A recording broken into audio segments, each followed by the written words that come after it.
out what's happening with the European LCS scene with Travis Gafford. Take it away, Travis.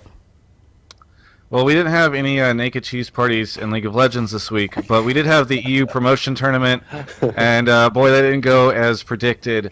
We saw actually a total of 3 teams get replaced in the EU LCS. Alternate was able to knock out Giants. Sinners Never Sleep knocked out AAA or Against All Authority.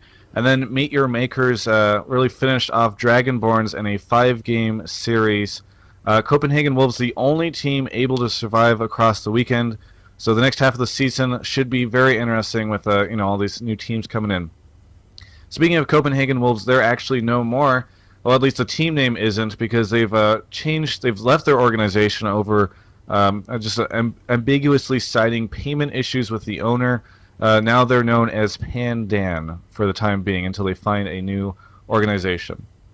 And while several teams struggled to earn their way into the LCS this weekend, Riot actually struggled to keep the tournament going.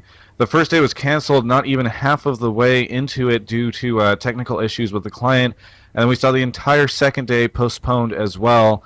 They were able to finish it out over the next 2 days, but Riot never actually explained what the exact issue was, just citing issues with the client. But players did come out, and they mentioned that there was some issue with skill shots not appearing in the correct place or something like that. So thankfully it was able to get itself resolved, but it was somewhat of a frustrating experience for any viewers that had looked to watch that over the weekend. While it was also mostly a week off in North America, Leaguepedia actually did produce a tournament that saw great community reception called the Best Riven NA tournament, where top players and streamers went head-to-head in 1v1s to figure out who should be crowned Best Riven NA.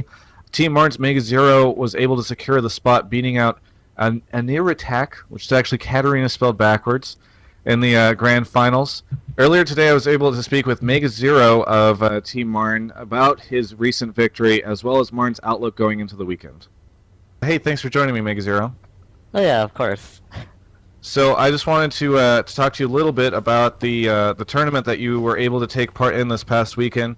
I feel like you sort of spawned the whole idea for that tournament whenever you publicly called out BoxBox and then Best Riven NA for yourself being better. So did you expect to win the whole tournament?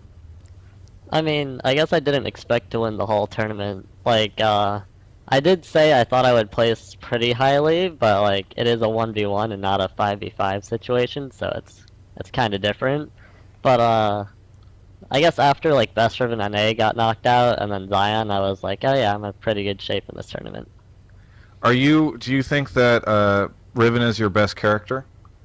Oh yeah, Riven's definitely my best character. So I remember we talked a little bit at the start of the LCS season, and you said that Riven, your team didn't want you to play Riven. I remember you were able to play her one game or whatever. Is your team just like, all right, we got to put you on Riven? That's the best.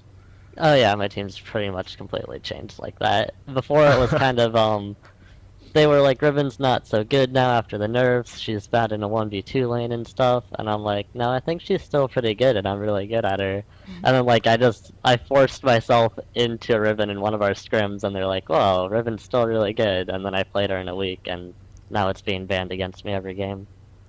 So were you surprised at all by any of the guys that made it pretty far in that tournament? Were there any that you didn't expect to make it so far, like maybe I'm a Cutie Pie or whoever?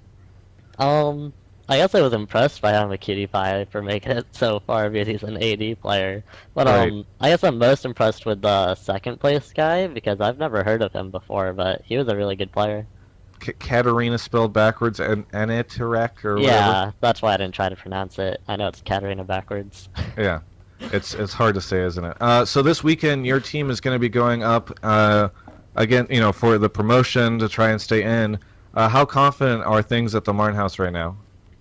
Everyone's feeling pretty confident.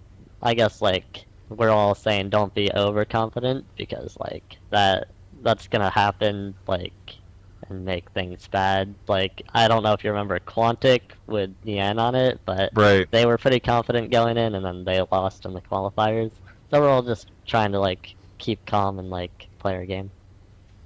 So are you guys pretty sure you're going to be facing Velocity now? We've actually heard that Salad Bar is a pretty good team, and I believe they play tomorrow, so we'll see what ends up happening. Yeah. So any guesses? It's a best of 5. So any guesses? Are you guys gonna 3-0, or are you guys gonna 5-2, or are you a little nervous? I guess of course you're a little nervous just because like so much is on the line, but I feel like everyone wants to just 3-0. I would expect more like a 3-1, like probably drop one game. All right. Well, there you go. There's the confidence. Anything you want to say, sort of at the end of the interview here? Anything to your fans or anybody who was watching the Best Riven in A tournament? I guess thanks to everyone for supporting me and stuff. Like everyone was going crazy when I won. It was pretty cool. But if people like me, I do stream and stuff. So like I play Riven on stream. I'll teach you. Don't worry. Where can people catch your stream? Oh yeah, at Mega Zero LOL on Twitch TV. Very good. Well, hey, thanks a ton for the interview, Mega Zero. Congratulations on officially being the Best Riven in A, and best of luck this weekend. Thanks. This week, the West also saw the implementation of the Freljord patch, which was a pretty big patch that included a new champion, new skins, a new map, and more. And the patch is actually the largest patch that we've seen in quite a while, and the first one with a dedicated theme. Now, over in Asia, OMG, IG, and we were able to clinch spots in the playoffs of the Tencent Pro League in China. Additionally, IG and OMG went undefeated, and we just continuing to fall from their high spot of dominance for much of this year. In Korea, HQ barely lost a spot into the playoffs, but were immediately dropped by their organization the day after, so now they don't have a sponsor. That sort of surprised a lot of people. Meanwhile, the teams that were able to finally make it into the playoffs are SKT2, Najin Shield, KTB, MVP Ozone, CJ Blaze, SKT, CJ Frost, and Najin Sword. This week already we've seen SKT2 advance over Najin Shield in the tournament. So that's all the League of Legends news this week. Again, no naked cheese parties, but hopefully it was entertaining enough for everyone. Back to you in the studio, Leah. Thanks, Travis. So 3 European teams went out of the promo tournament this week. Do you expect to see any for the North American? You know, it's a hard thing to guess. Everybody is making their predictions. I don't think we'll see 3, but we could see a couple. I think CLG's in a much more dangerous place than I think a lot of people expect them to be. So those games should be close. And then, you know, Complexity, I feel like it's a toss-up between them and Quantic. All right, well, we'll have to see what happens.